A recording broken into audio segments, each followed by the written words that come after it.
네, 안녕하십니까. 자, 먼저 준비체조부터 하고요. 수업 진행하겠습니다. 준비체조 아시죠? 책 소개하는 거예요. 자, 오늘 소개해드릴 책은 한 번이라도 모든 걸 걸어본 적이 있느냐. 예. 이 책은 저자가 전성민 씨고요. 이 책의 저자는요, 20대 초반에 고시 공부를 시작합니다. 몇 년? 5년요. 5년 꼬박 공부했는데 5년 동안에 합격 수준에 미치지를 못해요. 그러면 이제 다음에 6년차 합격을 했을까요? 아닙니다. 5년 동안 계속 시험 떨어지고요. 6년차부터는 컴퓨터 게임 팬이 되어버립니다. 예. 게임에 푹 빠져가지고 또 몇 년 보내거든요. 그러고 이제 20대 후반에 어쩔 수 없이 군대를 갑니다. 군대 갔다 오니까 몇 살? 31살요. 군대 갔다 와서 31살 때부터 다시 이를 악물고 고시 공부를 재도전합니다. 그래서 1년 만에 바로 사법고시죠. 입법고시. 합격을 해요. 1년 만에. 1차 합격, 2차 합격. 근데 기가 막힌 거는요, 3차가 면접이 있죠. 면접에서 떨어져 버립니다. 기가 막히잖아요. 면접 떨어지니까 다시 공부해야 됩니다.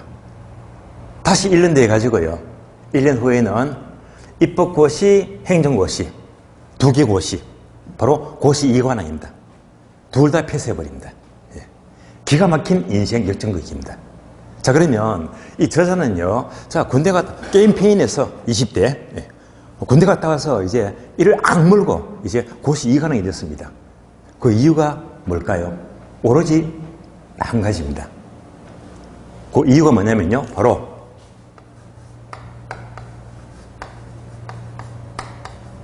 몰입입니다. 몰입. 자, 몰입. 자, 몰입하게 되면 이 몰입이라는 유명한 책을 쓰신 분도 계시거든요. 서울대학교 교수 황농문 씨라고요. 이번 책 유명합니다. 그래서 이 황농문 교수가 얘기하는 몰입이란 무엇이냐, 몰입. 몰입은 예를 말해요. 자, 아프리카 초원이 있어요. 어느 사람이 초원에 걷다가 갑자기 사자가 나타났어요. 사자는 쫓깁니다. 그럼 이 사람은요, 오로지 어떤 생각만 할까요? 어떻게 이 사자한테 위기를 피할까? 그거밖에 없잖아요. 그게 바로 몰입입니다. 예. 몰입은 오로지 한 가지만 생각하는 거. 그래서 결국 이 전성민 씨는 결국 2년 동안에 걸쳐서 입법고시, 행정고시 양과를 패스한 그 이유는 바로 몰입이다. 몰입. 그래서 여러분도 마찬가지입니다. 이제부터 여러분들 공부를 시작했으니까 이제 약 10달도 채 남지가 않았습니다. 그러면 이제부터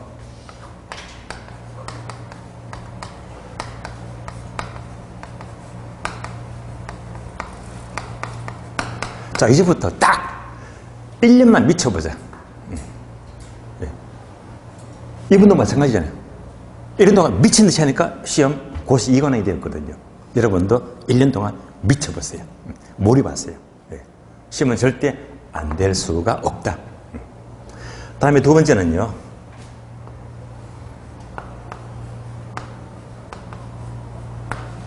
노력입니다. 노력. 자, 저자는 2년간 죽으라고 공부를 하면서 늘 이 말을 되새겼대요.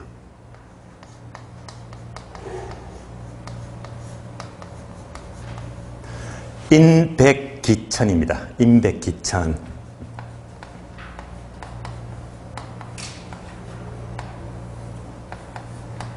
인백기천이요. 자, 인백기천이 뭐냐면 다른 사람이 100번 노력할 때 나는, 자기는 1000번 노력했대요. 멋진 말이잖아요. 남들이 100번 노력할 때 자기는 1000번 노력하니까 시험 되더란 말입니다. 그래서 여러분들은요, 이제 10달 동안 이제 바로 인백기천의 자세로 절대 노력은요, 평범하게 하시면 안 돼요. 좀 더 악착같이. 그리고 몰입하시면요, 이 시험은 될 수밖에 없어. 만약 시험 결과가 안 좋다면요, 틀림없이 이 두 가지입니다. 노력도 안 하고 몰입도 안 하고 그럼 결국 시험이 길어지거든요. 장수생이 되어버립니다. 그래서 어떤 경우도 여러분들은 이제부터 자 노력과 몰입만 하게 되면 이 시험은 절대 될 수밖에 없는 시험입니다. 네, 힘을 내시고요. 자 그러면 이제 오늘 진도 책을 보겠습니다.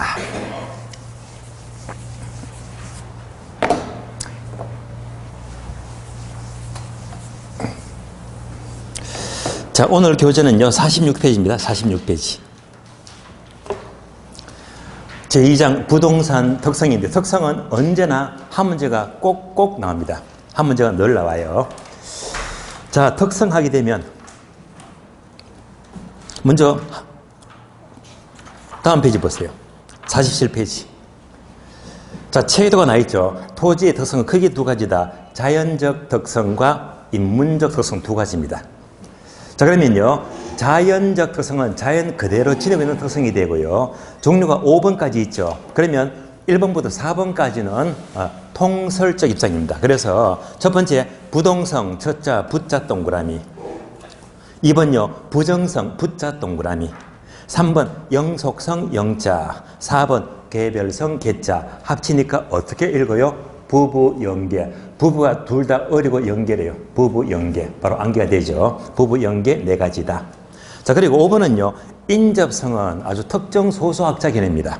그래서 대개 자연적 특성이 되면 부부 연계라고 주로 공부하시면 되고요. 인접성은 강남대학교 이창석 교수죠. 그분만이 강조한 특성이니까 가볍게 보시면 돼요. 다음에 두 번째, 인문적 특성은 바로 자 사람 인자가 들어갔죠. 그러니까 부동산과 인간과의 관계에서 비롯되는 특징입니다. 그러면 자 1번부터 3번까지만 또 암기하시면 돼요. 1번 용도의 다양성 첫자 용 동그라미, 2번요 병합 분할 가능성 첫자 병 동그라미, 3번은요 사회적 경제적 행정적 위치의 가변성 가변성의 가짜 동그라미. 합치니까 어떻게 읽는다? 용병가. 용병가. 자, 그래서 오늘 공부할 내용은요. 자연적 특성은 부부 연계. 다음에 인문적 특성 용병가. 이렇게 이제 정리합니다. 여기서 반드시 한 문제가 꼭 나옵니다. 유의할 점은요. 자, 지금부터 공부할 내용들 부부 연계 용병가 얘들이요. 어려워요. 왜냐하면 자, 부부 연계 용병가 이 특성들이 오늘 처음에 공부할 내용이 아니라 이 많은 특성들이 학교론 처음부터 끝까지요. 예. 전체가 전부 다 연결되어 있거든요. 여러분들이 이제 첫 수업에 배부를 수가 없어요. 그래서 많은 분들이 이 파트를요 어려워합니다. 힘들어해요. 예. 첫 진도가 아니거든요. 그래서 이 특성 부분은 공부하면 할수록 직불이 같은 맛이 납니다. 씹으면 씹을수록 계속 단맛이 나거든요. 전체를 다 알아야 됩니다. 그래서 절대 첫 시간에 전부 다 알려고 하지 마세요. 차근차근 전체를 쌓아나가야 됩니다. 자 그러면 먼저 자 1번 내려가죠. 토지의 특성에서 먼저 괄호 1번 자연적 특성은 이제 부부 연계 기억나시죠? 얘를 보기 전에요. 보기 전에 자 제가 첫 시간 이어드렸던 기출표. 자 항상 요거 보고 확인합니다. 기출표를 보시면 기출빈도 어떻게 나오는지 확인해 볼게요. 자, 여러분들 이제 기본서가 나왔다면 기본서 첫 페이지죠, 첫 페이지. 잠시 책을 좀 볼까요? 잠시만 책. 아이고.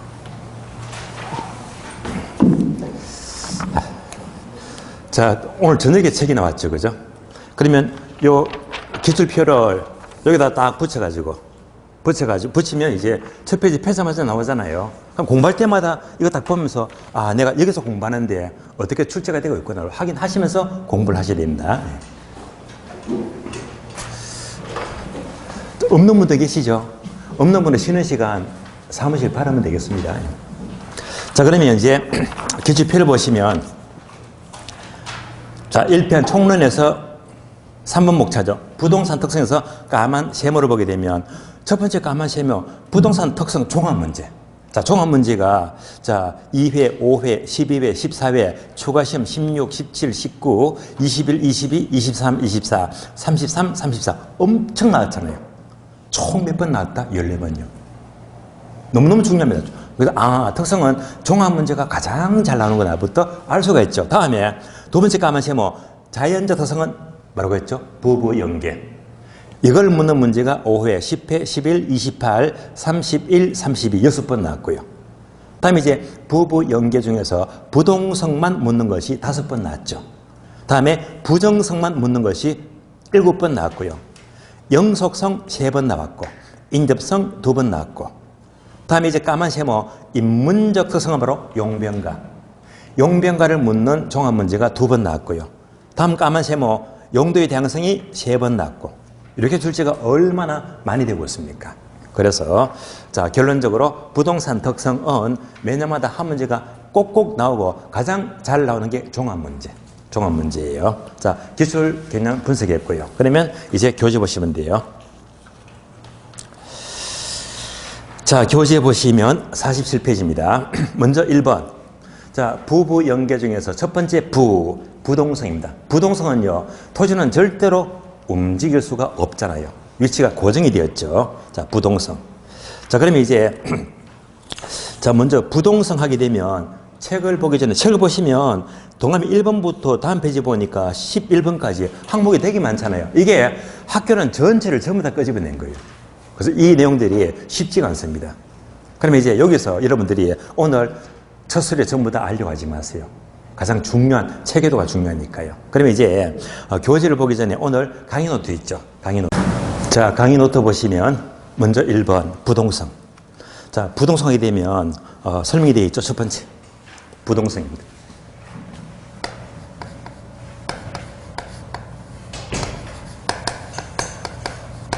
자, 부동성 화살표 되어 있죠. 네모. 또 화살표 네모.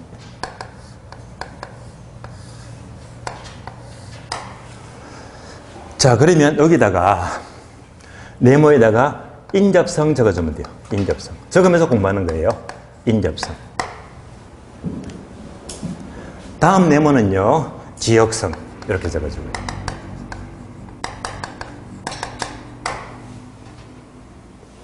자, 항상 부동성만 나왔다면 이어서 인접성, 지역성 이렇게 연결해야 됩니다. 예를 들어 볼게요. 예를 들면 자, 어느 지역이 있습니다. 자, 이 지역을 여러분들이 살고 있는 우리 동네, 우리 지역이 있죠. 내 동네로 생각하세요. 그러면 우리 동네에 내 집이 있잖아. 우리 집. 우리 집이 있어요. 얘가 우리 집이다. 얘가 뭡니까? 부동성. 절대 못 움직이잖아. 그래서 얘가 부동성입니다.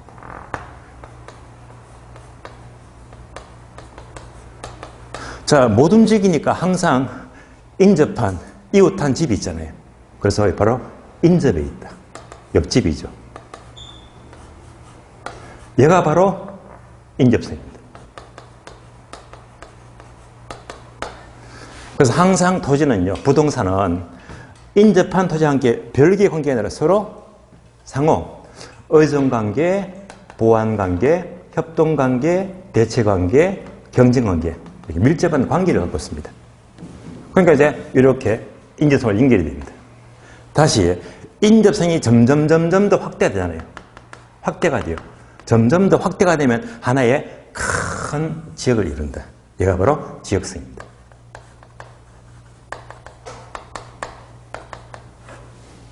그래서 그 지역마다 특징이 다르죠. 사회적 위치가 달라지고 경제적 위치가 달라지고 행정적 위치가 달라지는 거예요.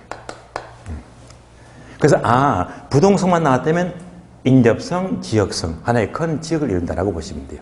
그래서 항상 부동성만 나왔다면 이렇게 한 묶음으로 항상 머릿속에 떠올려야 됩니다. 체계를 잡아야 됩니다.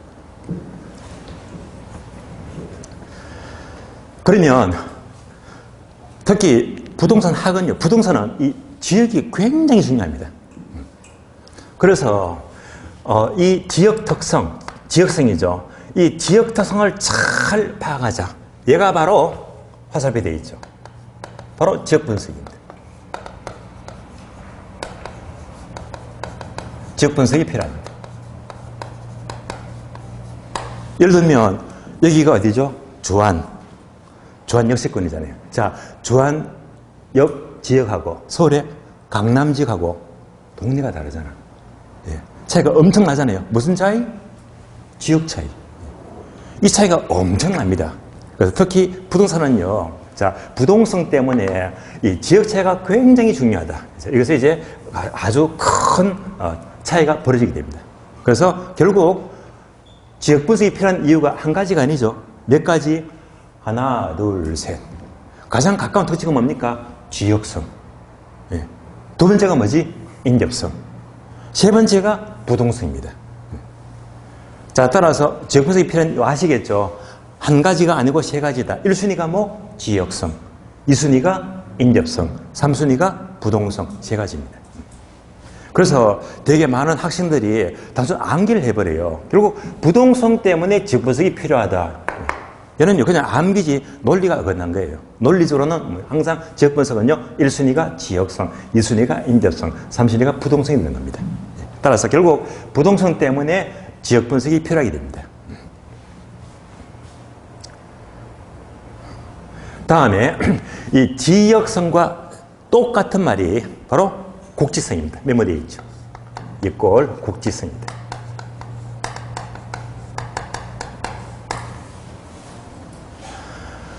따라서 국지화되었다, 지역화되었다, 국지성, 지역성 똑같은 말입니다.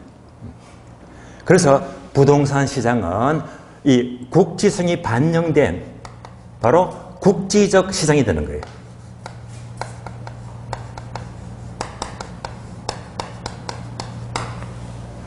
자, 그러면 이제 국지적 시장은 다른 말로, 쉬운 말로 지역적 시장.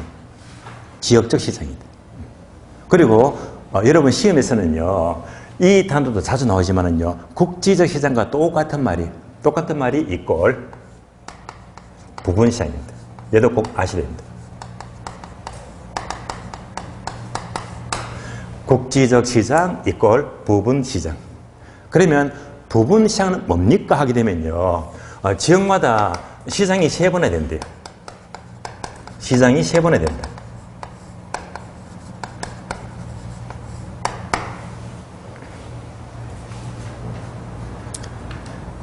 그럼 예를 들어 볼게요.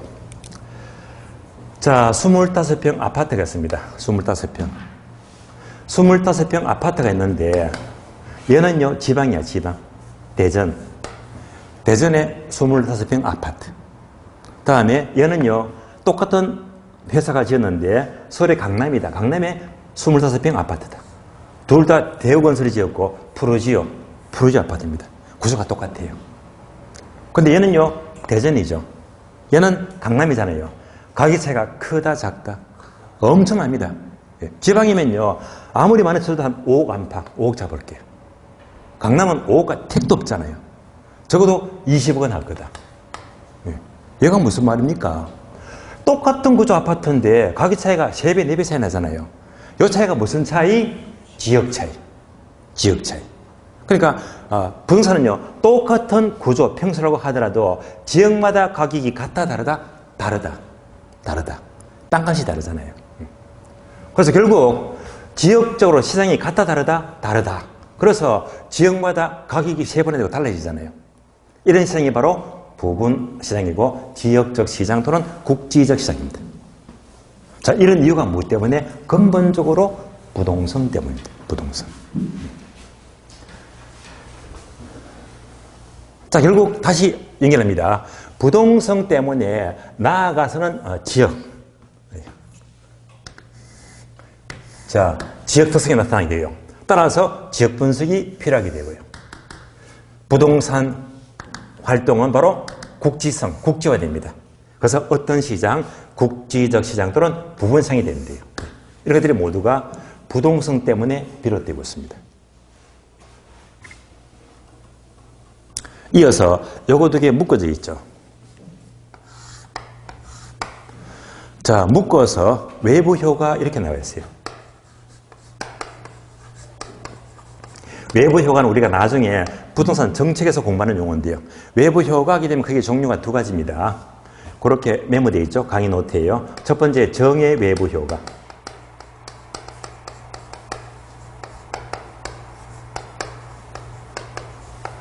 두 번째는 부의 외부 효과. 2가지입니다.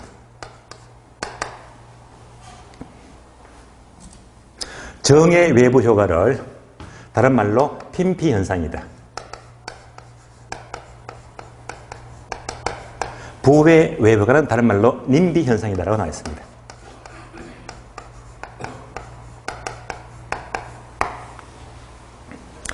그러면 외화가 뭘 말하느냐? 간단한 예를 든다면요. 예를 들면 대상 토지가서요. 우리 집이라고 생각하세요. 얘가 뭡니까? 부동성. 부동성. 그러면 이제 근처에 인접한 근처에 어떤 땅이 이 땅이 전철 여기 들어서면 대박이지. 동네가 얼마나 좋아집니까? 얘가 바로 정의 외부 효과. 전철 여기 아니고요. 거꾸로 납골 땅이 들어섰는데 동네 벨이잖아요. 이럴 때는 동네가 나빠지더라 마이너스. 얘가 바로 부의 외부 효과입니다. 따라서 외부 효과를 다른 말로 인근 효과다. 인근에 좋은 시설이 들어서면 동네가 좋아지는 거고 나쁜 시설이 들어서면 동네가 나빠지더라. 그래서 이제 외부 효과가 하게 되면 인근 효과이기 때문에 항상 무엇과 무엇 때문에 부동성과 인접성 때문이다. 묶어서 외부 효과가 발생합니다.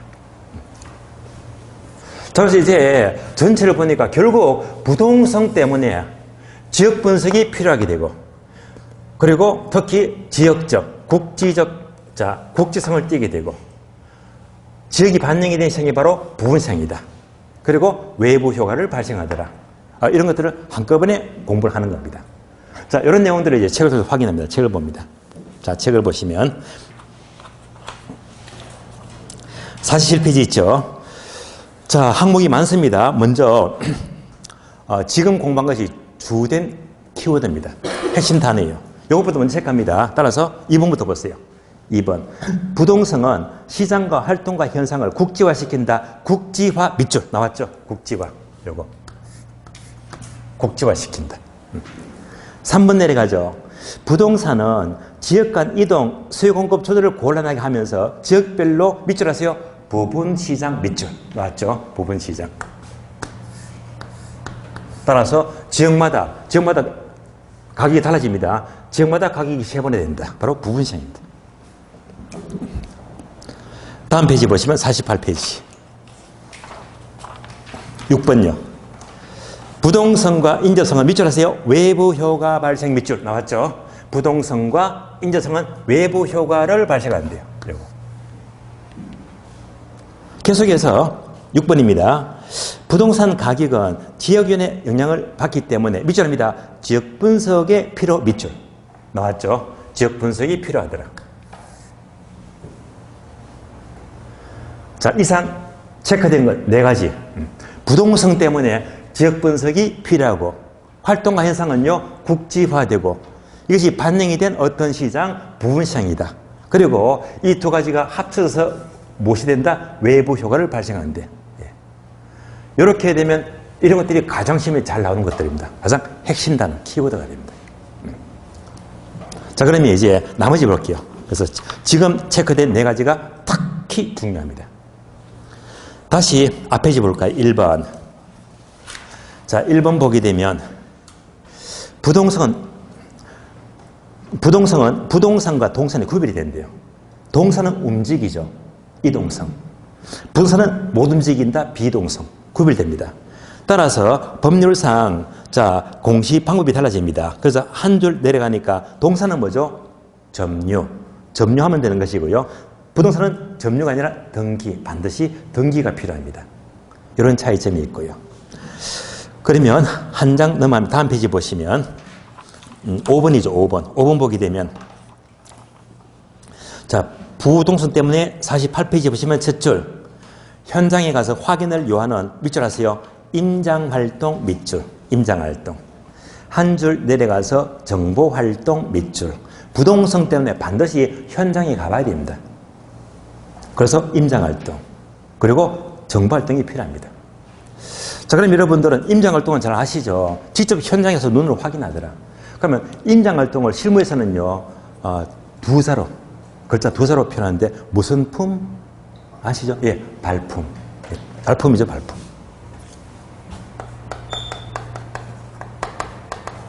얘가 바로 임장활동입니다. 그리고 요즘은요, 세상이 너무 좋아졌죠. 예. 그래서 요즘은 자, 스마트폰 때문에 특히 뭐지? 손품. 요즘 그 권리 분석은요, 옛날에는 얘가 없을 적에는 거의 다 현장에 가봐야 되겠지만은요, 요즘은 이제 워낙 얘가 발달이 되어서요, 한 80%, 90%는 다 손품으로 커버가 돼요. 손품을 잘해야 됩니다. 그러면 손품하게 되면 여러분들 알잖아요. 앱 있죠, 앱. 예를 들면 아실, 아파서 실거래가 다 나와 있잖아요. 다음에 뭐 호객노노. 여러분들 따로 디스코 앱을 까시면 디스코. 저는 얘를 많이 봅니다. 디스코. 디스코 앱을 다 깔아버리면요, 전국의 모든 토지, 주로 토지 위주로 실거래가 다 뜨거든요. 실거래가가 다 뜹니다. 뭐 등등등 많습니다. 그래서 이 앱만 잘 활용하더라도 충분히 이제 이 권리 분석이 되거든요. 됩니다. 여러분들이 중개업을 하시면요, 중개업을 하시면 거의가 이제 손품이죠. PC 화면 켜가지고요. 특히 가장 기본적으로 여러분들이 실무하시면 반드시 뭡니까? 바로 토지 연계 확인입니다. 토지 이음에 들어가면 토지 연계 확인이 나옵니다. 여기서 이제 바로 어떤 땅도 무조건 이것부터 끊어봐야 됩니다. 그런데 중개를 하는데 이거 안 끊었다 하면요, 순서 잘못된 겁니다. 반드시 뭐 여기서 토지 연계 확인부터 끊어서 여기서부터 여러 가지 용도 제한이라든지 용도 지역 공시지가라든지 뭐 지적도 다 확인해야 됩니다. 또는 정부24 여기 들어가서 건축물 대상, 토지 대상 스스로 끊을 일이 생기거든요. 여러분들이 나중에 따로 중요하게 되면 정기 확인 대상 설명서 쓰잖아요. 실적에는 공부 다 끊어야 됩니다. 반드시. 게다가 이제 인터넷 등기소, 등기부 끊어가지고 이걸 다 어울려가지고 확인 대상 설명서를 다 써야 안 됩니까? 그래서 이제 웬만하면 손품으로 다 커버가 되거든요. 커버가 되는데 이제 왜 굳이 현장 갑니까? 현장 갑니까? 임장활동. 가는 이유는요, 이걸로 확인은 되겠지만은요, 현장 가서 눈에 띄지 않는 하자 있잖아요. 그걸 확인해야 되거든요. 그래서 일단 손품부터 먼저 거친 다음에 이제 확실히 관심을 갖고 있다면 현장 가서 일일이 이제 확인해야 되겠는데요. 그러면 되게 이런 얘기가 있습니다. 여러분들이 중개 실무를 하든지 내가 투자를 하든지 특히 임장활동, 임장의 전문가가 되세요. 임장은 자주 가봐야 됩니다. 이런 사례가 있어요. 예를 들면, 자, 서울에 사는 어떤 대기업 임원입니다. 임원도 처음에는 신입사원이죠. 처음에 회사에 입사해서 이제부터 뭐죠? 대리, 과장 점점 진급을 하잖아요. 그런데 이제 결혼해서 이제 부인하고요, 주로 경기도 쪽에 주로 나들이 갑니다. 주말만 되면요, 나들이를 좋아합니다. 그래서 이제 경기도 이것도 가보고 저기도 가보고 군데군데 아주 좋은 습관이죠. 주말마다 나들이 가니까. 나들이를 자꾸 가다 보니까 이제 땅에 관심이 있어지거든요. 이게 이제 계속 쌓이니까, 여기가 나들이 가다 보니까 여기 좋은 땅이 보여요. 우연히 옆에 있는 사무소, 부동산 사무소에 가서 이 땅 얼마 합니까? 물어봅니다. 생각보다 싸거든요. 땅이 좋아요. 그래서 이 땅을 삽니다. 뭐 때문에? 처음에는 나들이 갖는 게 습관이 되어서 이 땅을 사고요. 저기 나들이 가서 이 땅을 사게 되고, 또 이 땅도 사고 군데군데 계속 나들이 가면서 땅을 사 모으는 거예요. 이걸로 인생 끝났습니다. 나중에 임원이 딱 되니까 자기가 보는 연봉보다 엄청난 이 땅들이 있으니까 그게 오르니까 이것만으로 50억, 100억대 땅 부자가 된 거예요. 무엇이 일과다? 바로 임장. 발품을 잘했기 때문입니다. 자, 이거 바로 임장활동이 되고요. 따라서 부동성 때문에 임장활동이 필요하게 되고, 나아가서는 정보활동이 필요하게 됩니다. 자, 이어서 8번 내려 8번. 8번 보게 되면 부동성 때문에 토지의 이용 방식이나 밑줄입니다. 입지 선정이 중시 밑줄. 입지 선정. 자, 그러면요, 입지 선정하게 되면 화살표 하나만 적어주세요. 나중에 공부하는데요. 입지 선정하게 되면 먼저 용지, 다음에 용도 적어주고요. 자, 입지 선정은 부동산의 적절한 용지를 찾거나 용도를 찾는 것이 바로 입지선정입니다. 그래서 입지하게 되면 항상 두 가지예요. 땅을 찾거나 용도를 찾는 것이다. 용지를 찾거나 용도를 찾는 것이 바로 입지선정입니다. 이런 것들이 모두가 부동성 때문이고요. 자, 9번 보시면요. 토지는 이동하지 못하기 때문에 자, 제도적으로 미션입니다. 규제하기가 용이 밑줄. 얘가 바로 용도 지역지구제. 규제가 용이합니다. 자, 두 줄 내려가세요. 그리고 지방세 등 밑줄입니다. 세원의 근거. 세금 매기기도 쉽다는 말입니다. 규제도 용이하고요. 세금 매기기도 쉽다. 모두가 부동성 때문입니다. 자, 이어서 49페이지 보시면요. 목차 2번 부정성입니다. 자, 부정성의 특성은 토지는 절대로 증가시킬 수가 없다. 아무리 생산비를 투입하더라도 땅은 만들 수가 없잖아요. 바로 부정성입니다. 자, 부정성하게 되면 역시 항목이 8번까지 나오는데요. 학교는 전체를 다 끄집어낸 거잖아요. 여기서 이제 가장 체계를 잡자면 지금부터 강의 노트를 보시면 돼요. 자, 부정성하게 되면 메모가 아마 2개쯤 됐을 겁니다.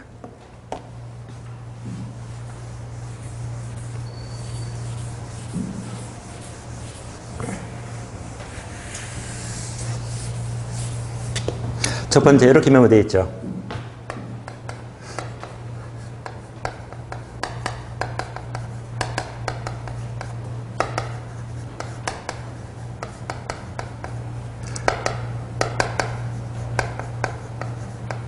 자, 부정성은 뭐라고 했죠? 땅은 만들 수가 없다. 그러니까 땅을 증가시킬 수가 없잖아요. 그러면 이제 부정성의 예배는 없다. 여기까지는요, O가 되겠습니까? 아니면 X가 되겠습니까? 정답은 O가 돼요. 땅은 만들 수가 없다고 했잖아요. 그런데 여기에 괄호 되어 있죠. 괄호 보죠? 요 사이에. 괄호. 어떻게? 부정성의 예배는 괄호다 적어줍니다. 절대로 없다. 절대로 없대요. 절대로 없다, 반드시 없다 하게 되면 O가 되겠어요? X가 되겠어요?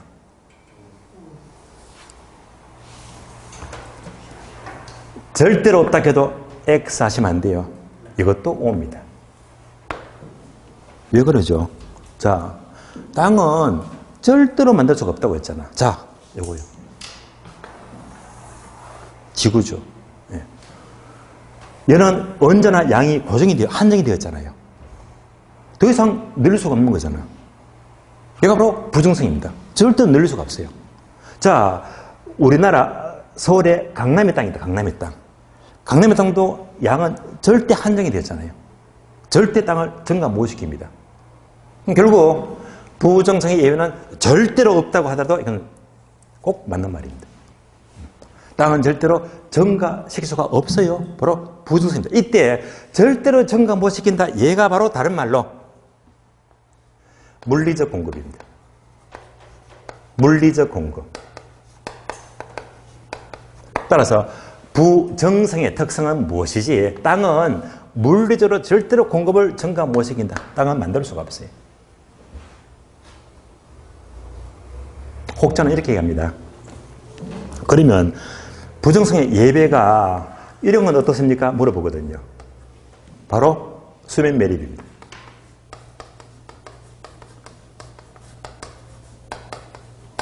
혹시 수면 매립은 부정성의 예배가 아닌가요? 예배가 아닙니다. 수면 매립은 뭘 말하죠? 자, 지구가 있습니다. 여기 이제 이렇게 바다가 있지. 바다가 있잖아요. 그럼 이제 수면 매립은요, 이만큼을 메꿔서 땅을 올렸잖아요. 그러니까 이제 결국은 이제 원래 밑에 땅도 있는 건데 매립한 거잖아요. 그러니까 결국 크게 달라진 게 없거든요. 다시 말하면 바다에서 땅으로 이용을 바꾼 거잖아. 결국 수면 매립은 바다에서 땅으로 이용 상태만 바뀐 것에 불과하다. 다른 말로 토지 이용 전환입니다. 토지 이용 전환입니다. 결론입니다. 수면 매립은 자, 토지가 늘어난 것이 아니라 부정성의 예배가 아니라 바다에서 땅으로 이용 상태가 바뀐 것에 불과합니다. 이것을 가리켜서 뭐라고 부른다? 바로 경제적 공급입니다.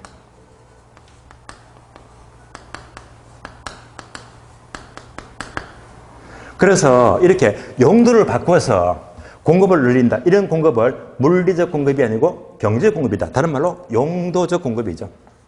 경제적 공급은 다른 말로 용도적 공급입니다. 이것은 얼마든지 늘릴 수가 있다는 말입니다.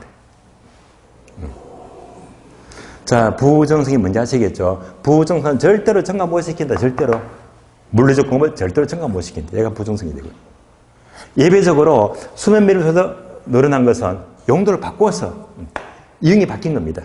이렇게 경제적 공급은 예외적으로 늘릴 수가 있다는 말입니다. 여기까지 보시고요. 자, 다음에 강의 노트 보시면 또 이제 이렇게 메모되어 있습니다. 자유재가 나와요. 다음에 경제재가 나와요.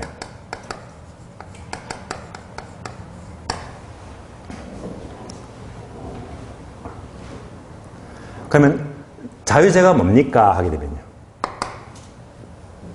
자유재는 존재량이 무한합니다. 존재량이 무한하다. 예를 들면 어떤 게 있죠?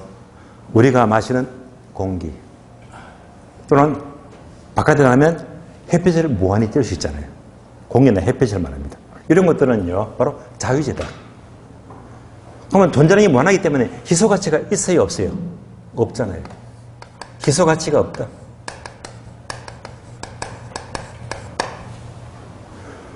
이런 것들은요 아무런 대가를 지급하지 않고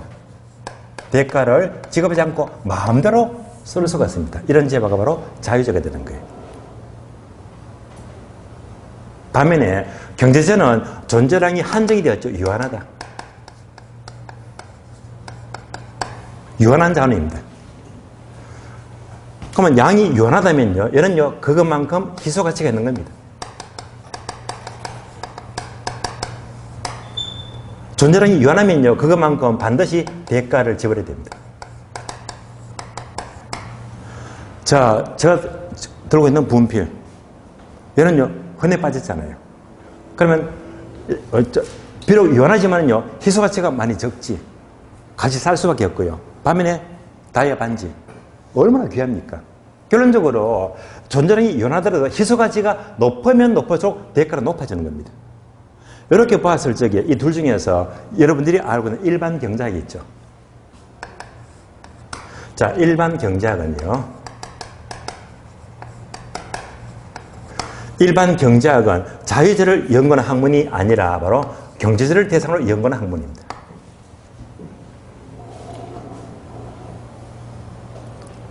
여기서 문제가 생겨요.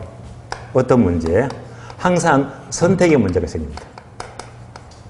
선택의 문제. 선택의 문제가 생기는데 예를 들면 이때 선택 기준이 어떻게 됩니까? 선택 기준입니다.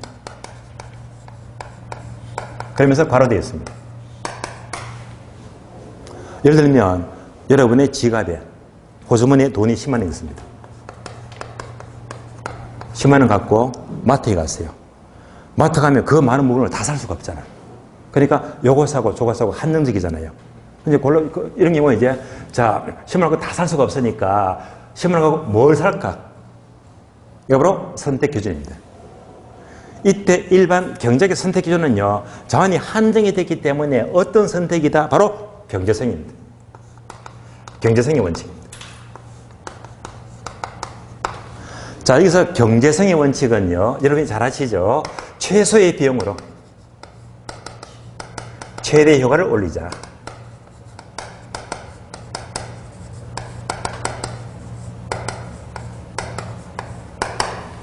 그러니까 주어진 10만 원 이 비용 갖고 최소 비용으로 최대 효과를 올리는 선택을 하자. 이게 바로 경제성 원칙이 되고 따라서 결국 일반 경제학은 경제재로서 경제성의 원칙을 연구하는 학문입니다. 자, 우리는 뭘 공부하죠? 부동산 학입니다.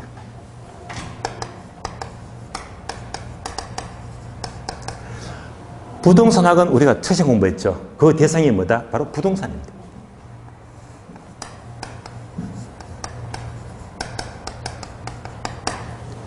부동산을 대상으로 연구하는 학문입니다. 부동산. 근데 부동산은요, 존재량이 유한한 정도가 아니고 더욱더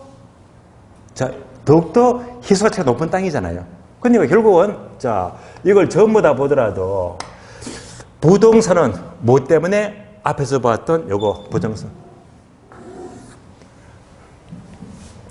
부정성의 특성 때문에 땅은 절대 부족하고요. 희소가치가 그만큼 더 크게 되고 대가도 비싸대 말입니다. 부정성. 양이 더욱더 한정이 되어 있습니다. 그래서 선택하자. 그래서 어떤 선택의 문제 메모되어 있죠? 바로 용도의 다양성입니다.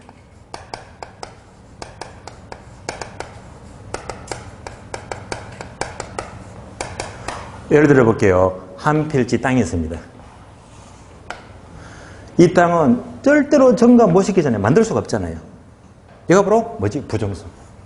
부정성입니다. 그럼 이 땅에다가 주택 지을까, 상가 지을까, 공장 지을까, 학교 지을까? 그러니까 여러 가지 용도로 활용할 수 있죠. 그래서 이 여러 가지 용도를 선택할 수 있는 용도가 선택할 수 있어요. 용도를 선택하자. 이때 선택 기준. 이때 선택 기준이 뭐냐? 가로되어 있습니다. 이때 선택 기준이 뭐냐면요. 바로 최유효 사용입니다. 최유효 사용입니다. 부동산은 절대로 증가 못 시키지만 용도가 다양하기 때문에 그 다양한 용도 중에서 가장 효용가치가 큰 용도, 최유효상의 용도를 선택하자. 그러니까 일반 경제학은요, 경제성을 연구한다면 부동산 학에서는 뭐지? 최유효상을 연구하는 학문입니다. 이때 부정성은 방금 봤듯이 절대로 양을 증가 못 시키잖아요. 얘가 무슨 공급? 물리적 공급입니다. 물리적 공급은 증가 못 시킨대. 그러나 용도를 바꾸어서 공급은 늘릴 수 있습니다. 예를 들면 이 땅에다가 1층, 2층 지을 것을 용도에 따라서 10층 건물도 지을 수 있잖아요. 이렇게 공급을 늘린다. 어떤 공급? 바로 용도적 공급이다. 경제적 공급입니다. 얼마든지 경제적 공급은 늘릴 수가 있습니다.